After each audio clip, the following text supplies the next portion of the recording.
어, 오늘 시작하기 전에 우리 정경구 집사님께서 기도로 오늘 선교 공부를 시작하도록 하겠습니다. 우리 다 같이 우리 정경구 집사님 기도해 주시겠습니다. 예. 우리의 구원자 되신 하나님 아버지를 찬양합니다. 오늘도 주님이 주신 하루 열심히 주님이 권능에 힘입어 죄와 싸워 승리하게 하신 주님 감사합니다. 오늘도 성령님의 도우심으로 오늘 공부할 구원받은 성도에게는 사명이 있습니다. 그 사명을 어떻게 수용하여 실천할 것인지 가르침 주시는 목사님 피곤치 않게 하시고 항상 강건하게 하시옵기를 주 예수님의 이름으로 기도드립니다. 아멘. 네, 우리 먼저 PPT를 좀 보고 하도록 하겠습니다. 자, 오늘 시과 제목을 우리 김은경 원사님께서 큰 소리로 시과 제목 한번 읽어주시겠습니다. 구원받은 성도에게는 사명이 있습니다. 예, 구원받은 성도에게는 뭐가 있다고요? 사명이 있습니다. 예, 사명이 있습니다. 여러분 올해가 세월호 몇 주년이죠? 6주년? 7주년이요. 예, 7주년이죠. 7주년인데 세월호 여러분 기억하실지 모르겠어요. 세월호 선장이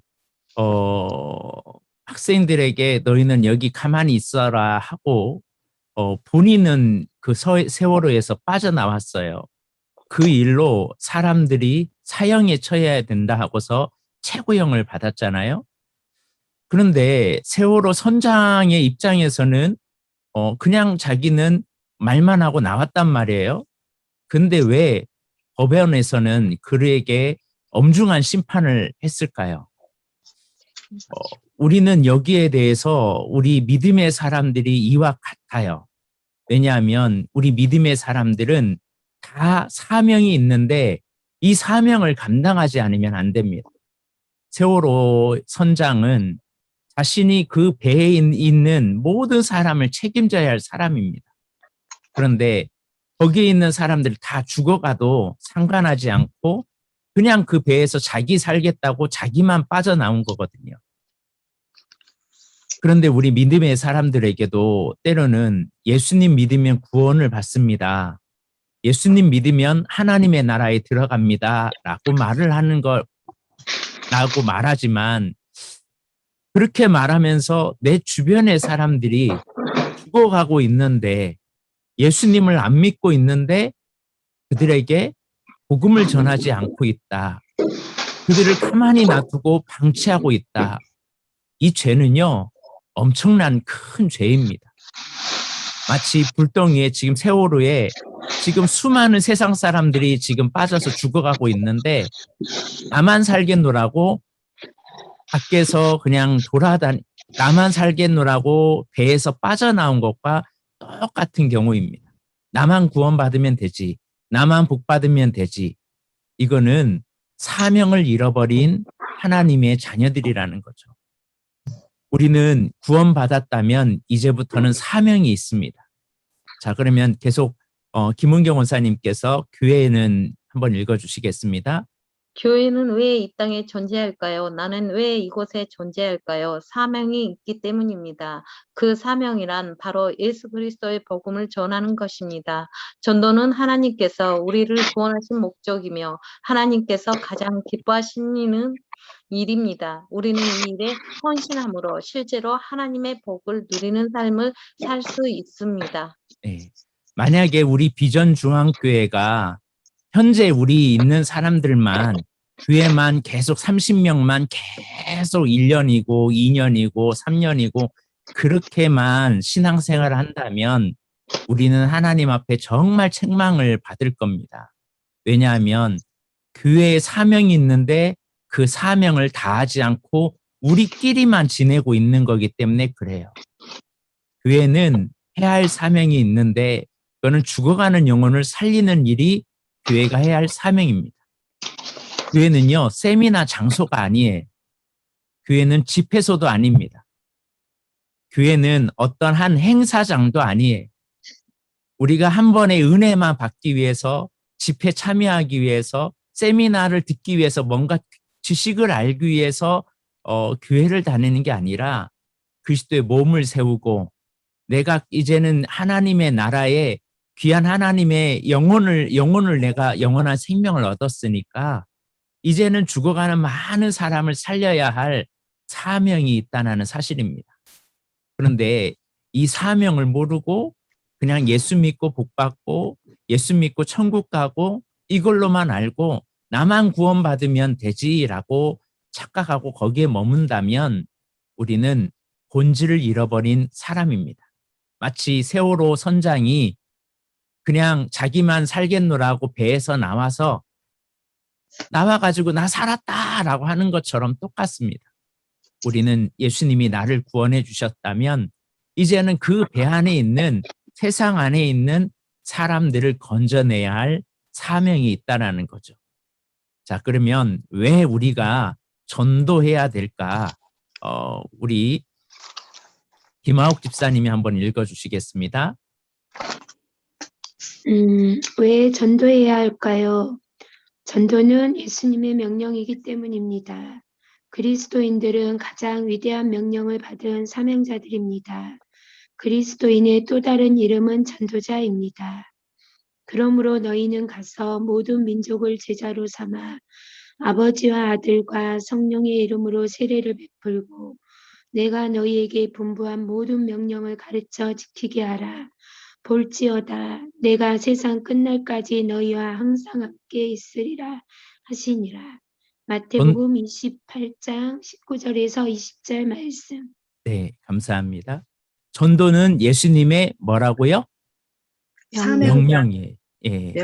한마디로 하나의 왕이신, 이 세상의 모든 창조주가 되시고 왕 중의 왕, 만왕의 왕이신 주님이 우리에게 명령한 어명입니다. 반드시 지켜야 할 명령이에요. 어명을 받들어서 우리는 지금 죽어가는 영혼을 살려야 할 사명이 있는 사람이에요. 주님이 함께하는 사람이 누구냐? 하나님의 말씀을 지금도 주님을 알지 못하는 사람들에게, 모든 민족에게 복음을 전해서 제자로 삼아 그들이 하나님을 알게 하고 그들에게 말씀을 가르쳐서 하나님을 위해서 살아가는 사람이 될 때 그런 사람과 하나님이 함께한다는 사실입니다. 한마디로 하나님의 어명이기 때문에 우리가 전도해야 된다는 사실이죠. 또 전도는 우리 장수민 권사님 읽어주시겠습니다. 전도는 하나님이 가장 기뻐하시는 일이기 때문입니다. 하나님께서 가장 기뻐하시는 일은 불신자가 예수 그리스도를 영접하고 구원을 얻는 것입니다. 그러므로 전도는 하나님을 가장 기쁘시게 해드리는 일입니다. 내가 너희에게 이르노니 이와 같이 죄인 한 사람이 회개하며 하늘에서는 회개할 것 없는 의인 99으로 말미암아 기뻐하는 것보다 더하리라. 누가복음 15장 7절 말씀. 네, 전도는 하나님이 가장 기뻐하는 일이기 때문에 전도해야 돼요. 우리의 자녀들이 장성해서 결혼을 하잖아요. 그러면 우리 자녀들이 장성할 때 부모들이 원하는 게 뭐냐면 결혼을 해야 되는데 왜 안 하나 하고서 결혼하기를 원해요. 근데 결혼을 했는데 아이가 또 안 생기면 부모님들이 또 뭐라고 말하냐면 아이가 생겨야 되는데 라고 말해요. 마찬가지로 하나님께서는 우리가 신앙이 성장했다면 이제는 생명을 낳는 일을 해야 된다는 거죠. 우리가 아이가 한 명이 딱 태어나면 부모보다 할아버지 할머니들은 너무나 기뻐합니다. 내 자손의 대를 이었다고. 그것처럼 하나님께서도 지금 죄인 한 사람이 회개하면 의인 99으로 말미암아 기뻐하는 것보다 더하는 것처럼 한 영혼, 한 생명 건지는 것이 얼마나 하나님이 기뻐하는 일인지 모릅니다. 그래서 하나님이 가장 기뻐하는 일이 전도입니다. 여러분 어렸을 때 자식을 잃어버렸던 경험 있나요? 저희 아내도 홈플러스에서 자식을 한번 잊어버린 적이 있어요. 그런데 아이는 엄마 찾고 엄마는 아이 찾고 그러다가 막 찾고 방송까지 막 했는데 나중에 아이가 어디 있었냐면 엄마가 차 있는 데로 오겠지 하고 이 차에서 기다리고 있었던 거예요. 그래서 거기서 만났을 때 얼마나 감격을 했겠습니까? 마찬가지로 잃어버렸던 내 자녀, 하나님을 떠났던 자녀가 하나님 앞에 돌아오니 하나님이 얼마나 기뻐하고 하나님 얼마나 기뻐하시겠습니까? 우리는 이 세상의 어떤 것보다 전도하는 일이 가장 기뻐하는 하나님이 기뻐하는 일임을 우리 잊지 마시길 바랍니다. 아멘. 자, 세 번째 우리 정경구 집사님 3번 한번 읽어주시겠습니다. 예. 전도는 우리가 다른 사람을 위해 할 수 있는 가장 좋은 일이기 때문입니다. 전도는 지옥에 갈 사람을 천국에 갈 수 있도록 도와주는 것입니다. 천국이 정말 좋은 곳이라고 믿는다면 혼자 가면 안 됩니다. 아버지여 구하노니 나사로를 내 아버지의 집에 보내소서. 내 형제 5이 있으니 그들에게 증언하게 하여 그들로 이 고통받는 곳에 오지 않게 하소서. 누가복음 16장 27에서 28절 말씀. 부자가 천국이 있는 걸 알면서도 때로는 설마 내가 천국을 안 가겠냐라고 생각하고 있었다가 세상에서 마음대로 살다가 자기가 딱 떨어진 곳이 어디였냐면 지옥이었어. 하나님 없이 살아갔던 이 부자가 간 곳이 지옥인데 지옥이 너무나 뜨거워서 이제 말합니다. 여기 물 한 방울만 적셔지게 해달라고. 그러니까 고통이 끊임없는 곳이에요. 근데 물 한 방울도 적셔달라는 것도 거절당하는 곳이 지옥입니다. 얼마나 고통스러운지 내 형제들이 있습니다. 그 형제들이 이곳이 있다는 걸 알고 이곳에 오지 않도록 좀 나사로를 좀 보내주십시오라고 말합니다. 그런데 그때 거절당하죠. 왜냐하면 나사로가 다시 세상으로 가서 살아난다 해도 천국이 있다 해도 믿지 않는다. 이 땅에 있는 모세와 선지자들, 주의 종들이 지금도 전하고 있다. 그들의 말을 듣지 않고서는 여기에 들어오실 수 없다라고 말합니다. 우리는 지옥이 분명히 있고 천국이 분명히 있다면 내 주변에 내가 알고 있는 사람들에게 가장 해야 할 일이 이 복음을 전하는 겁니다. 여러분, 효도 중에 효도가 뭘까요? 예수님 믿게 하는 거예요. 예수님 잘 믿게 하는 거예요. 불효 중에 불효가 예수님을 부모님을 안 믿게 해서 이 세상 떠나게 하는 거예요. 내 주변 사람들에게 가장 안 좋은 것이 뭐냐면 지금 불이 나고 완전히 화재가 다 나고 있고 근데 그 사람이 자고 있어요. 내가 그 사람 깨우고 그 사람 건질 수 있는데 내가 말하지 않아서 그 사람 죽게 만든다면 그 화가 어떻게 되겠어요? 우리는 지금 지옥 갈 사람을 천국으로 인도할 수 있는 게 전도이기 때문에 우리가 할 수 있는 가장 좋은 일이 전도임을 잊지 말고 지금도 내가 전해준 복음으로 한 사람 생명을 건져낼 수 있는 이 전도하는 일에 우리의 목숨을 걸고 우리 부모님, 내 자녀, 내 친구, 내 이웃들 다 전도해서 주님을 믿게 만드는 우리가 되었으면 합니다. 자, 우리 김영진 집사님 4번 한번 읽어주시겠습니다. 전도는 우리 자신이 복을 받는 길이기 때문입니다. 하나님께서는 전도자에게 복을 주십니다. 하나님께서 가장 기뻐하시는 일을 하는 사람이기 때문입니다. 그러나 무엇보다 전도자가 누리는 가장 큰 복은 전도를 통하여 하나님을 체험하게 된다는 것입니다. 70인이 기뻐하며 돌아와 이르되 주여 주의 이름으로 귀신들도 우리에게 항복하더이다. 누가복음 10장 17절 말씀. 전도는 다른 사람을 위해서도 좋은 일이지만 또 하나는 나에게 좋은 일입니다. 전도하는 나 자신이요 살아요. 먼저 내가 주님이 기뻐하는 일을 하다 보니까 하나님의 살아계심을 경험하게 됩니다. 그리고 주님을 위해 복음 영혼을 구원하는 일에 내 힘을 다하면요 하나님이 그 전도자에게 복을 주신다는 사실을 잊지 마시길 바랍니다. 그러므로 무엇보다 가장 큰 복, 이 전도하는 일에 목숨을 걸기를 바랍니다.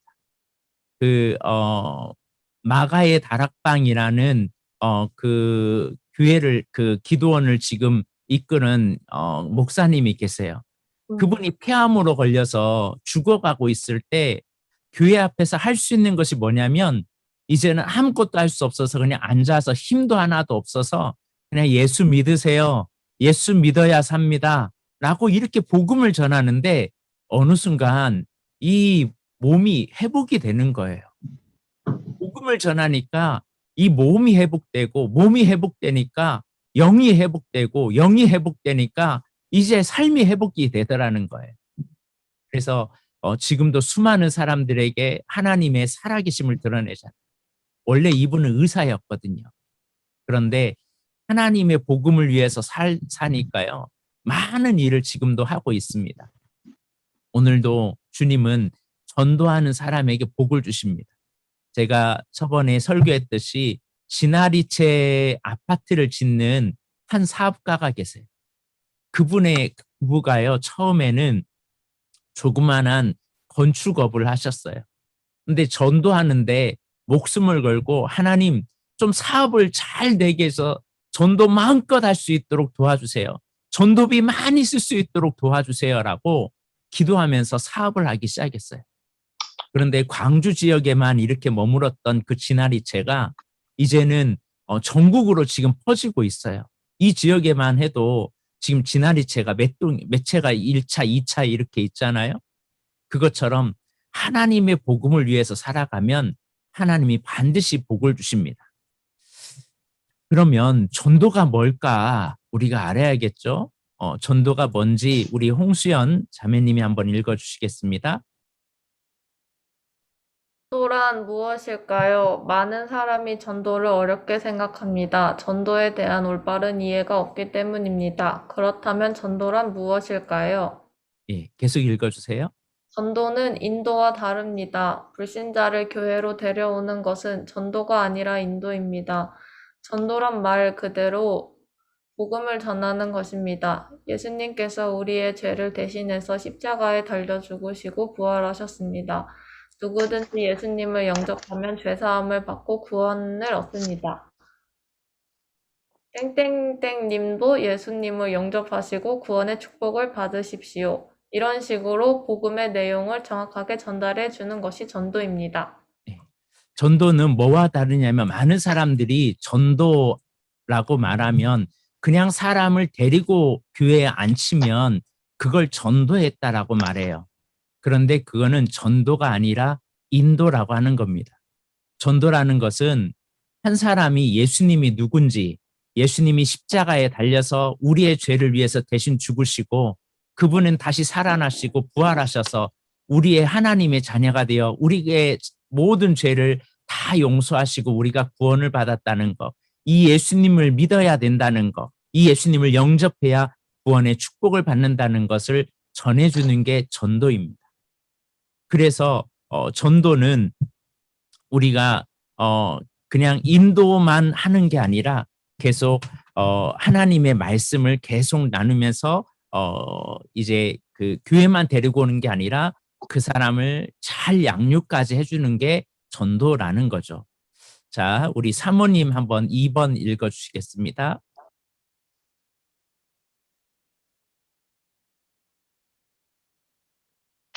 전도는 구원의 축복을 증거하는 것입니다. 전도는 어려운 말로 다른 사람을 설득하는 것이 아닙니다. 우리가 예수 그리스도 안에서 누리는 구원의 축복을 증거하는 것입니다. 그런 의미에서 간증은 가장 좋은 전도 방법입니다. 오직 성령이 너희에게 임하시면 너희가 권능을 받고 예루살렘과 온 유대와 사마리아와 땅끝까지 이르러 내 증인이 되리라 하십니다. 사도행전 1장 8절 말씀 안에. 네. 오직 성령이 너에게 임하시면 너희가 권능을 받아 예루살렘, 온 유대, 사마리아와 땅끝까지 이르러 내 증인이 되리라. 증인 되는 거예요. 전도는 한마디로 내가 예수님의 증인으로 사는 겁니다. 어려운 게 아니라 내가 경험한 예수, 그냥 처음 만나는 사람에게 예수 믿어야 됩니다. 예수 안 믿으면 당신 지옥 갑니다 하면 누가 전도 받을 수 있겠어요. 그러나 내가 이전에는 이런 삶을 살았는데 내가 만난 예수는 이런 예수님입니다. 이 예수님 만나서 제가 이런 삶을 변화되었습니다라고 말하는 거예요. 예를 들면 여러분 오늘 교통사고를 난 것을 발견했어요. 그러면 집에 가서 오늘 교통사고 이렇게 났는데 이런 사건이 언제 어떻게 어디에서 이렇게 교통사고가 났습니다. 말하는 게 쉬워요? 어려워요? 쉬워요. 쉽죠.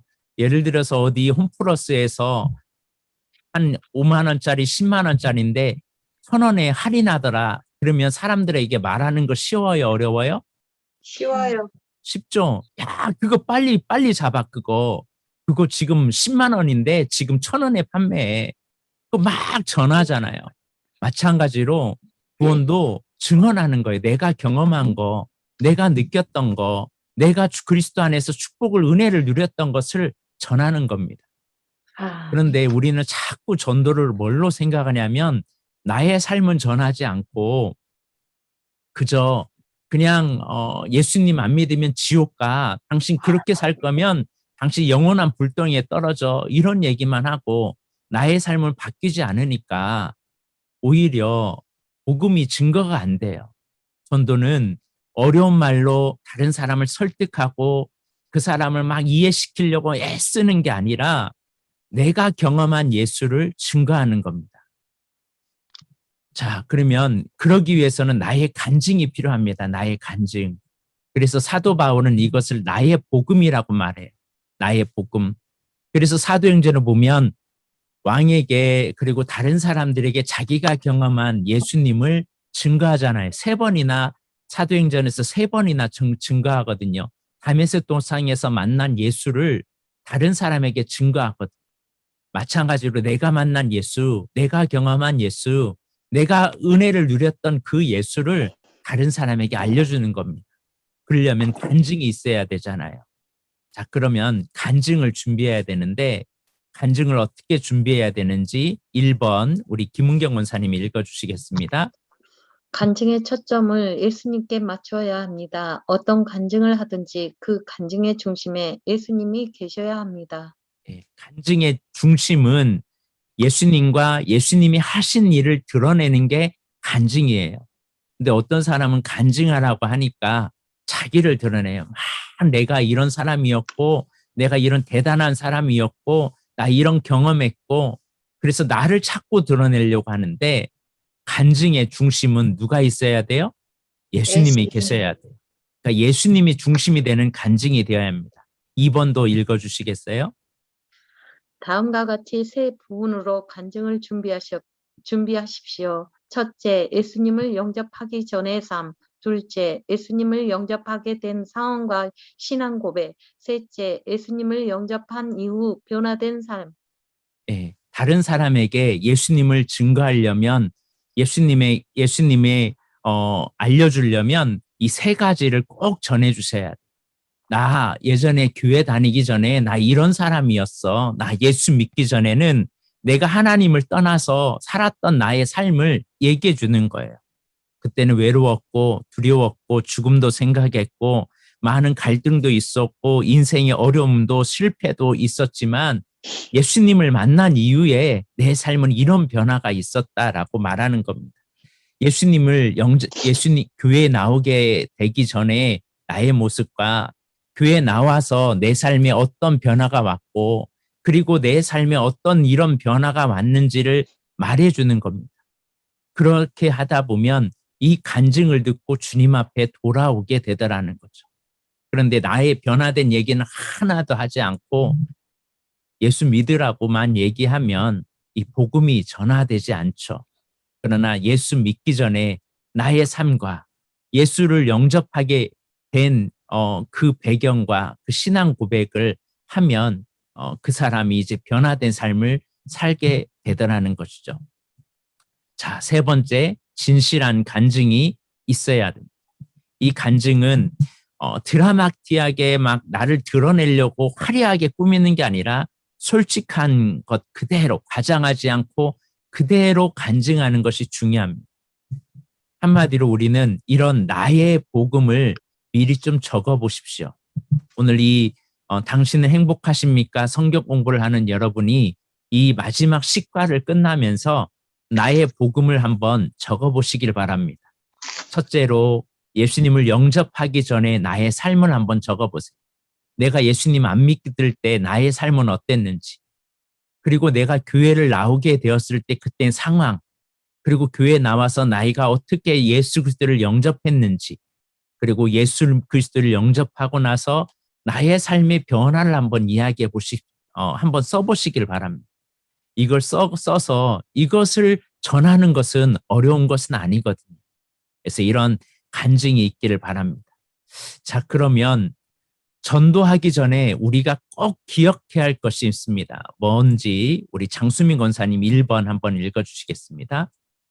하나님께서 전도자와 함께 계신 것을 확신해야 합니다. 전도하는 가는 길에 주님이 함께 가시고 전도하는 장소에도 하나님께서 함께 계심을 알아야 합니다. 내가 너희에게 분부한 모든 것을 가르쳐 지키게 하라.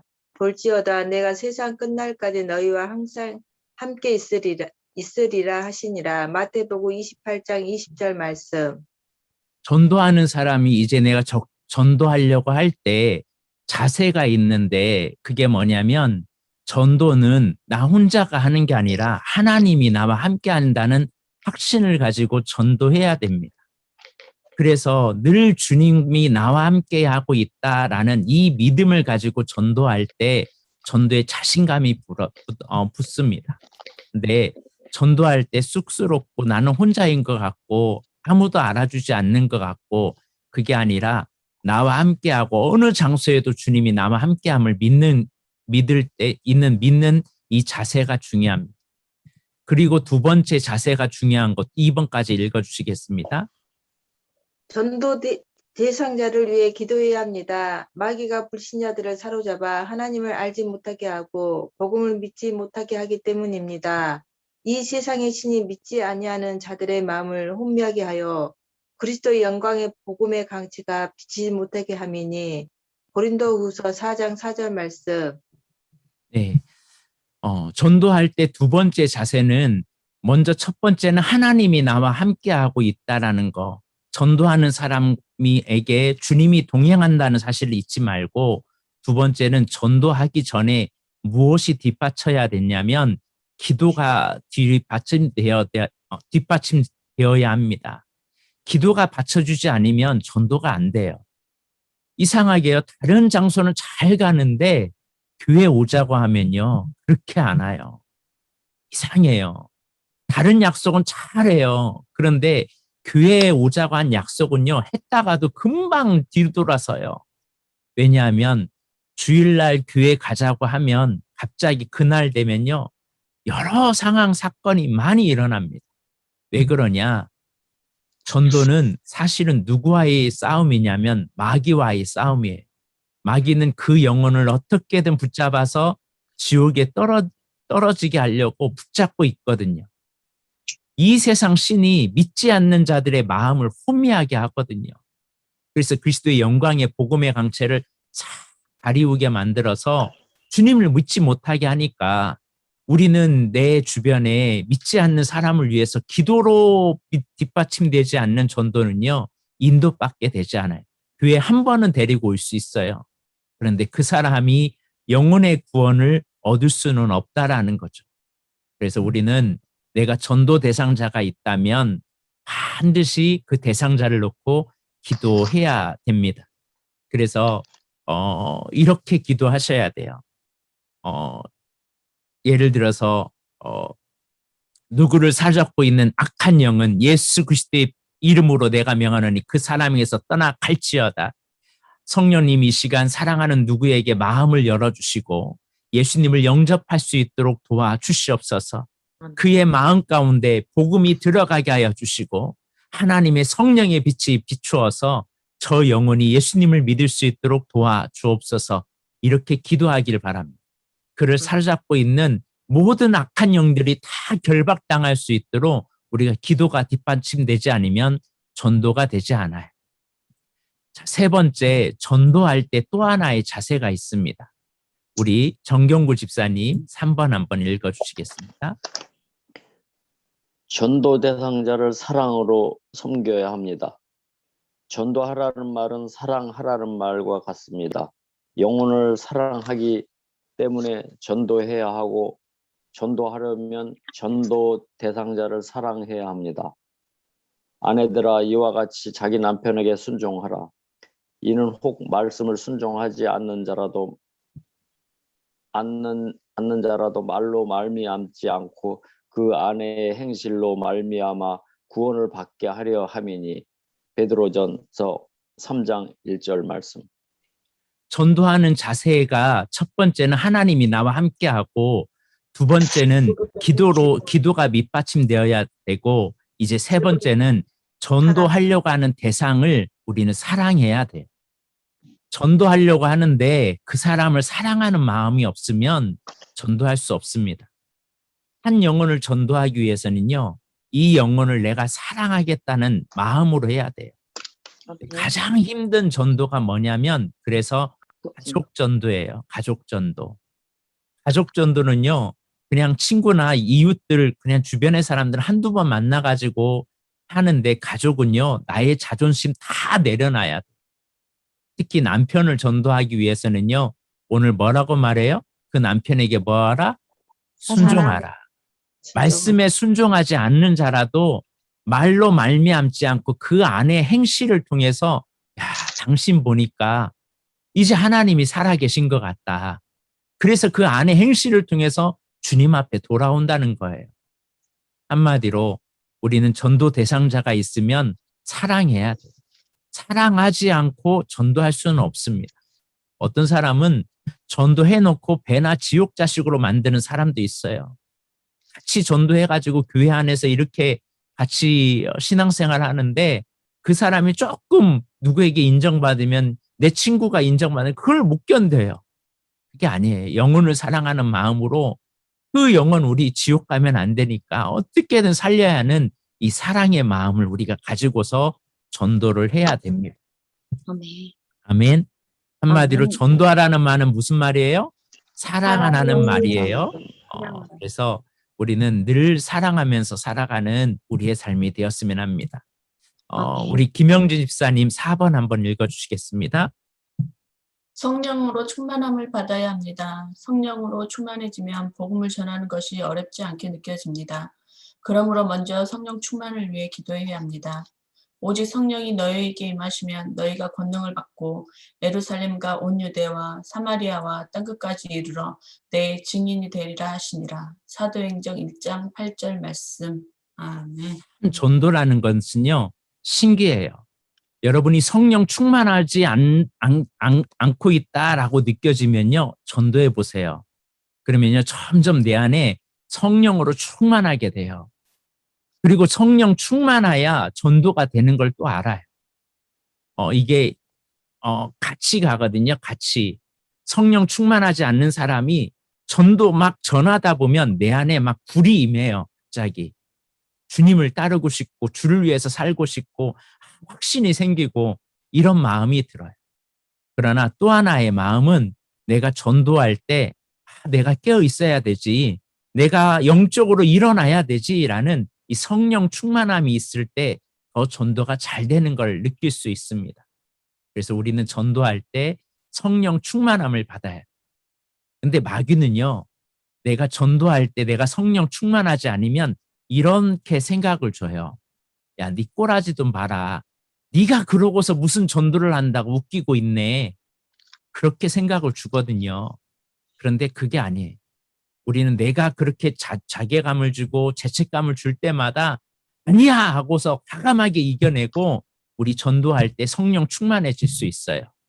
또 반대로 내가 막 영적으로 다운될 때 주님 앞에 영혼의 전도를 위해서 기도하다 보고 사랑하다 보면 내가 성령 충만하게 돼요. 그래서 전도하려면 성령으로 충만해야 된다는 거예요. 그래서 복음에 확신이 생기고 전도하다 보면 또 전도하고자 하는 열정이 막 일어나기 시작합니다. 이런 마음이 우리 안에 있기를 바랍니다. 그래서 우리는 성령 충만을 사모해야 해요. 이 성령 충만을 저번 시간에 말씀드렸어요. 술을 먹듯이 내가 이전에는 술하고 똑같아요. 술을 취하는 사람은 알코올이 들어갈 때는 알코올에 그냥 술 취해서 있잖아요. 근데 다음날 되면 깬 것처럼 내가 어제는 은혜로 충만한 것 같아도 내가 다시 성령으로 내가 계속 충만하지 않으면요, 원래대로 가요. 그래서 우리는 계속 성령님 환영하면서 계속 성령 충만함을 달라고 기도해야 돼요. 그냥 교회 와서 기도회 때만 성령 충만함을 달라고 하는 게 아니라 매 순간에 하나님, 나 성령 충만하기 원합니다. 성령님 내게 임하여 주옵소서라고 이런 충만함이 있을 때 우리가 일어설 수 있습니다. 이제 우리는 이 마지막 십과를 통해서 구원받은 성도에게는 사명이 있다라는 말씀을 나눴습니다. 한마디로 우리는요, 모두 다 여기 있는 여러분들은요, 하나님이 부르신 한국 선교사들이에요. 선교사라는 사명 타이틀을 가지고 있어요. 멀리 해외로 가지 않아도 돼요. 여러분, 선교사로 나가기 위해서는요, 선교사 훈련도 받고요, 또 선교사로 나가려면요, 외국에 가가지고 언어도 배워야 되고요, 문화도 배워야 되고요, 삶의 태도로 습관들 다 배워야 돼요. 근데 우리는요, 선교사의 사역을 하기에 너무 좋은 환경에 있어요. 내 주변에 보세요. 언어가 다 통해요. 문화가 다 통해요. 삶이 다 통해요. 만나는 사람 누구든 만날 수 있어요. 해외에 나가면요, 그러지 못한 환경이 얼마나 많아요. 근데 우리는요, 선교사로 불렀어요. 근데 선교사가요, 믿지 않는 사람과 밥 한 끼 먹어도요, 그 선교 보급감이잖아요. 우리는 이 땅에 한국 선교사로 모두 다 부름을 받았어요. 멀리 가서 선교하는 선교사만 선교가 아니라 지금 이 자리에서 내가 있는 자리에서 충성된 주님의 증인이 될 때, 하나님의 소원을 이루는 믿음의 사람이 될 때 하나님이 가장 기뻐하는 사람임을 잊지 마시길 바랍니다. 서두에 말씀드린 것처럼 세월호 나는 이 세상 배에 지금 수많은 사람들이 물에 빠져 지금 죽어가고 있어요. 근데 하나님이 우리를 선장으로 불러주셔서 이제 저들에게 외치라. 거기서 빠져나오라고, 예수 믿어야 된다고 외쳐야 되는데, 나만 빠져나오고 나만 살겠노라고 나만 쏙 빠져나온다면 세월호 선장과 우리와 다를 바가 하등에 다른 것이 없다라는 거죠. 우리는 지금 많은 사람들에게 이 사명을 가지고 있습니다. 이 사명 우리 잘 감당하여 주님이 우리에게 부여함을 주신 이 그리스도의 몸을 세워가는 일에 우리의 생명을 다하여서 죽어가는 사람 살리는 우리 비전중앙교회, 그리고 이 성교 공부를 마무리하는 여러분의 사명이 있기를 바랍니다. 그래서 이 성교 공부를 마칠 때 여러분의 나의 복음을 하나 다 적어 놓으세요. 나의 간증이 있어야 돼. 내가 복음이 있어야 돼. 나의 복음이. 내가 예수님 믿기 전에 나의 삶은 이랬고, 예수님 믿으려고 할 때 나의 이런 안타까운 현실이 나에게 있었고, 예수님 만나서 이런 행복과 나 이런 변화가 있었다. 이 예수님 믿어야 된다. 라는 나의 복음을 한번 간증을 한번 적어보셔서 이것을 증인으로 삼아서 수많은 사람들에게 나누어주는 우리 성도들이 되었으면 좋겠습니다. 전도는 해야 돼요? 안 해야 돼요? 해야 돼요.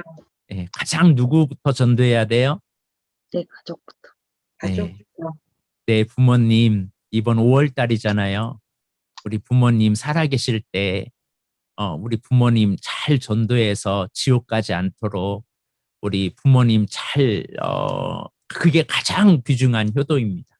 그래서 이번에 믿지 않는 부모님 기도하면서 전도하고, 내 형제들, 내 친구들, 내 직장 동료들, 내 주변의 사람들 우리 전도해서 저들에게 하나님의 사랑을 좀 나눴으면 좋겠습니다. 자, 이번 십과까지 이렇게 나눴는데요. 이번에 십과까지 이렇게 마무리하신 여러분을 진심으로 축복합니다. 우리 수료하기 전에 여러분 개인적으로 간증문을 써서 저한테 좀 이렇게 보내주시길 바랍니다. 이게 숙제예요. 그 숙제가 뭐냐면 예수 믿기 전에 나의 모습, 그리고 여러분 책에 있을 때 아까 했던 예수 믿기 전, 믿기 전의 상황, 그리고 예수 믿은 후에 나의 변화된 삶에 대한 것들을 한번 이렇게 A4 용지 한 장으로만 이렇게 간단하게 써서 한번 나의 복음을 한번 정리해서 이렇게 보내주시면 좋을 것 같습니다. 그리고 이번 십가까지 해가지고 내가 느꼈던 거, 내게 받았던 은혜들을 한번 점검해 보면서 그것도 한번 적어보면 좋을 것 같아요. 하나님 아버지, 내가 예수 믿기 전까지 나를 위해서 눈물로 씨를 뿌린 수많은 사람들이 있었기에 내가 예수를 믿을 수 있었습니다. 내가 예수 믿기 전까지 나에게 있었던 섬김의 사람, 사랑으로 베풀었던 사람, 그리고 나를 구원하려고 했었던 사람들이 있기에 여기에 내가 있는 겁니다. 나도 마찬가지로 이제 내 주변에 믿지 않는 사람들을 잘 섬겨서 그들에게 내가 가지고 있는 복음을 온전히 증거하여 이 땅의 한국 선교사의 사명을 잘 감당하게 하여 주옵소서. 그래서 그리스도의 몸된 교회가 더 영혼들이 생명이 계속 잉태되어서 날마다 새신자들이 넘쳐나는 교회가 되게 하여 주옵시고, 이 영혼들이 주님을 더 깊이 알아 1313 비전을 이루어서 수많은 사람들의 생명을 나눌 수 있는 거룩한 교회가 되게 하여 주옵소서. 일과에서 십가까지 함께 하신 아버지 하나님, 이 성경 공부가 지식으로 머물지 않게 하여 주옵시고, 진정으로 예수 그리스도가 우리의 삶의 주인이 되어서 주님과 동행함으로 진정한 행복을 누리며 주님의 한국 선교사의 사명을 잘 감당하며 살아가는 저희들이 되게 하여 주옵소서. 지금까지 함께 하신 은혜 감사하며 참여하는 모든 가정에 하늘의 은혜와 축복으로 함께하여 주옵소서. 감사드리며 예수님의 이름으로 기도드립니다. 아멘. 수고하셨습니다. 수고하셨습니다. 네. 감사합니다.